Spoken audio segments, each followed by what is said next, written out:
एकं शास्त्रं देवकीपुत्रगीतम् एको देव देवकीपुत्र एव एको मन्त्र तस्य नामानि यानि कर्मावपि एकं तस्य देवस्य सेवा हरे राम राम राम हरे हरे हरे कृष्ण कृष्ण कृष्ण हरे हरे।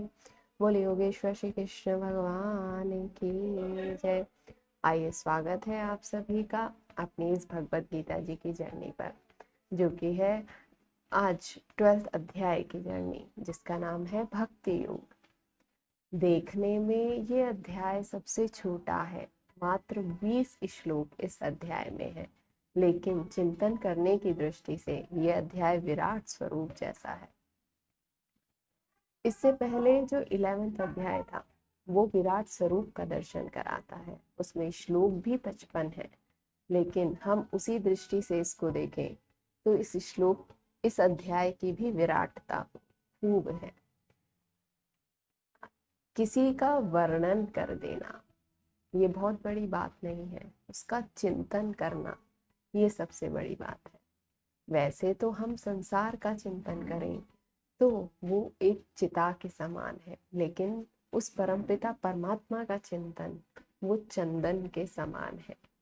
जिस प्रकार चंदन को ठाकुर जी स्वयं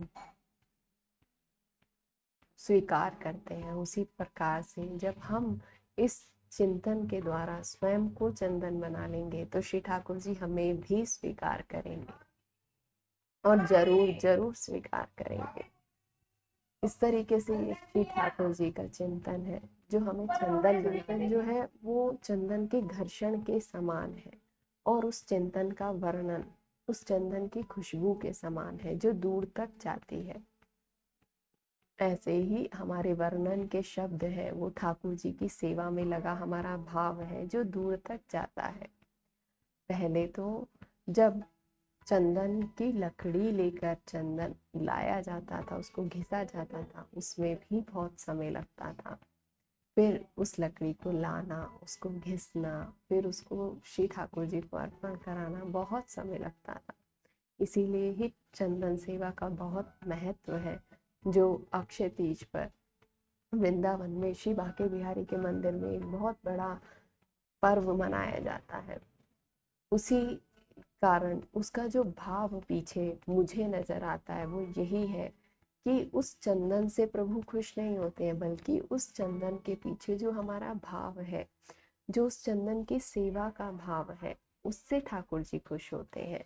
जितना समय हो हमें उस चंदन को लाने में, उसे घिसने में, उसे प्रभु को अर्पण करने में लगता है, प्रभु उतनी देर की हमारी संगति से हमारे लिए मन में उनके प्रति जो भाव है उनसे वो खुश होते हैं। चंदन तो ठाकुर जी के लिए कोई बहुत बड़ी बात नहीं है, वो हमारा भाव है जो ठाकुर जी स्वयं उपभोग करते हैं।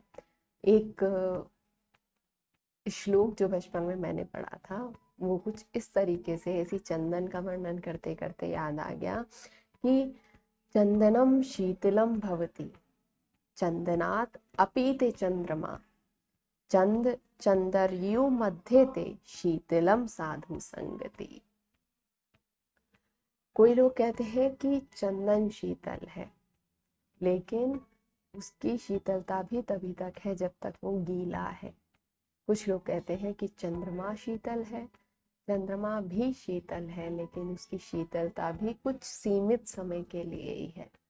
लेकिन इन दोनों से ज्यादा शीतल तो साधु की संगति है, जिसको प्रभु स्वयं अपनी सेवा में लेना चाहते हैं। हमें लेने का भाव आना चाहिए। प्रभु तो उस सेवा को लेने के लिए हमेशा हमेशा ही सर्वोपरि आगे रहते हैं।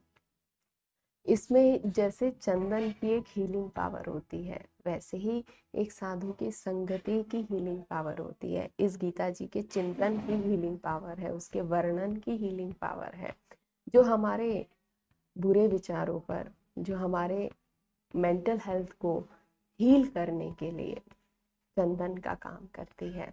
ये गीता जी का ऐसा वर्णन, ऐसा चिंतन जिसको हम अपने अंदर लाकर अपनी नाइट को गुड नाइट और अपने डे को ग्रेट डे में बदल सकते हैं, ऐसा श्री ठाकुर जी का चिंतन, श्री भगवत गीता जी का चिंतन, जो कि बहुत ही ज़्यादा इम्पॉर्टेंट है आज की लाइफ के लिए। इससे जो प्रीवियस अध्याय था उसमें प्रभु ने अनन्य भक्ति का सूत्र दिया था। उसमें बात की गई थी change your vision, we just only need to change our vision, we don't need to change our position, we don't need to change our location, we just only need to change our vision. अपने vision को change करके हम अपने आसपास सबको change कर लेंगे, फिर हमें किसी को चेंज करने की जरूरत नहीं होगी।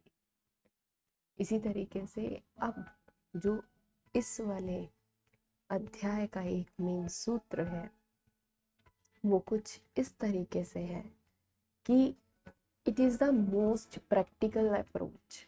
ये एक बहुत ही व्यवहारिक ज्ञान है। व्यवहारिक किस उसमें कि जैसे हम एक एग्जांपल से समझें कि एक स्टेशन पर दो लोग बैठे थे, गाड़ी बहुत लेट हो गई थी और एक जो था वो अपनी फैमिली के साथ था और एक थोड़ा सा बुजुर्ग पर्सन था जो वहीं उसी गाड़ी के इंतज़ार में बैठा था।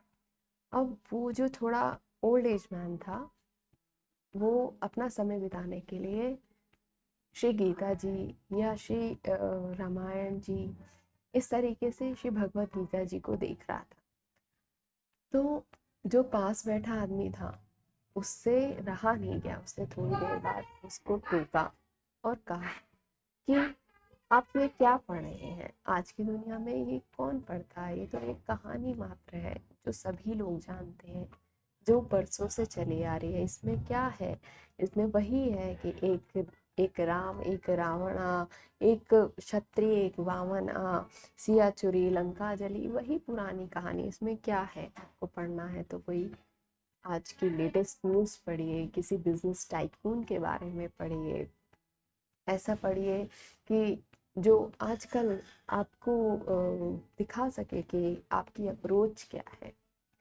तो वो आदमी कुछ नहीं बोला, शांत बैठा रहा और पहले की भांति वो जो पढ़ रहा था उसी को पढ़ता रहा। थोड़ी देर में ट्रेन आई और लकीली उन दोनों का जो कोच था वो भी सेम था।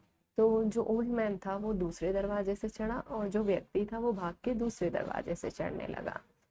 कुछ देर बाद कोच में जोर जोर से रोने और चिल्लाने की आवाज आई। तो उस ओल्ड एज मैन ने जब देखा तो थोड़ी दूर जाके देखा कि वो वही व्यक्ति है जो उसे स्टेशन पर मिला था, वो रो रहा है। तो उसने उससे पूछा कि क्या हो गया। तो उसने बोला कि मेरी पत्नी और बच्चे तो भाई स्टेशन पर रह गए, मैं यहाँ गाड़ी में चढ़ गया, अब मैं उनको कैसे मिलूंगा। तो उसने कहा कि भैया यही तुम्हारे क्वेश्चन का आंसर है कि वो जो तुम कह रहे थे कि मुझे अपनी अप्रोच दिखाने के लिए पढ़ना चाहिए, तो वो जो अप्रोच मुझे देती है ना, वो यही मेरी भगवत गीता जी की टीचिंग, मेरी श्री रामचरितमानस जी की टीचिंग मुझे देती है, वो मुझे अप्रोच देती है। क्योंकि अगर आप कहीं पे भी श्री रामचरितमानस जी का अध्ययन करेंगे तो उसमें पाएंगे कि कहीं पे भी राम जी पहले खुद नहीं चले हैं, पहले सीता जी को अप्रोच किया है।